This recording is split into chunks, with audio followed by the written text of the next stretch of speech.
तो आपने पूरा पेमेंट भी नहीं करा।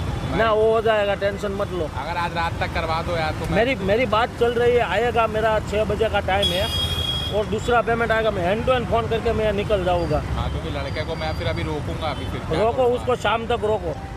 तो મેં એમને કીધું 5 લાખ રૂપિયા સુધીની મારી ગણતરી છે, તો એમને મને એવું કીધું કે છેલ્લા 11 લાખ રૂપિયા લગીને કરી દો તો હું ઓકે કરાવી દઉં। એટલે મેં કીધું ના 11 લાખ નહીં, મેં કહું 5 લાખ। પછી એમને મને એવું કીધું કે 7 લાખ રૂપિયામાં ડન કરું છું એમ। તો મેં એને એવું કીધું કે 7 લાખ રૂપિયામાં ડન કરતા હો 5 લાખ રૂપિયા હું તમને અત્યારે આપીશ અને 2 લાખ રૂપિયા મારી જ્યારે ટિકિટ જાહેર થશે એ પછીના વળતા દિવસે તમને 2 લાખ રૂપિયા હું આપીશ। સહી મેં કલેક્ટરને ત્યારે એવું કીધું કે સહી FSLમાં મોકલો, જો ખોટી સહી હશે તો કાયદેસરની કાર્યવાહી મેં કહું હું ભોગવવા માટે તૈયાર છું। અને હકીકતમાં રામભાઈ ધડુકની સહી હતી ને, રામભાઈ ધડુકે સહી માન્ય ન રખાવીને જે ભાજપમાંથી બેન કપાઈને આવ્યા હતા એ લોકોને ટિકિટ આપી અને એમનું મેન્ડેટ માન્ય ગણાવી દીધું।